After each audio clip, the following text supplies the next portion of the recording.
حضور علیہ الصلوۃ والسلام نے ایک دن صحابہ سے فرمایا تھا کہ تم ایک ہوتے ہو اور کئی ہزار کافر کو بھگا دیتے ہو، ایک وقت آئے گا کہ ایک کافر ہوگا اور 1000 مسلمان کو بھگا دے گا۔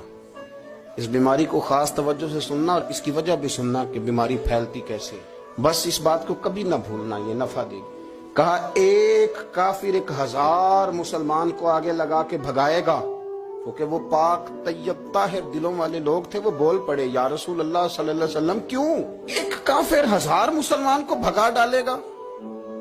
کیا وجہ ہوئی، کیا ہو جائے گا؟ 2 جملے میرے نبی کریم نے، اور بات ختم کر دی 2 جملے۔ فرمایا تمہیں وہن ہو جائے گا، وہم نہیں وہن، واو ہا نون، تمہیں وہن ہو جائے گا۔ یا رسول اللہ یہ کس بیماری کا نام ہے؟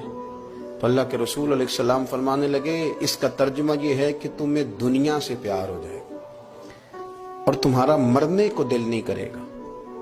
دنیا سے پیار کرو گے، موت کا لفظ آئے گی تمہیں کراہت آئے گی، کراہت، حالانکہ مرنا پکی بات ہے، لیکن تمہیں جب موت سے کراہت آنے لگے اور زندگی سے پیار ہو جائے، پھر کافر تمہیں بھگائیں۔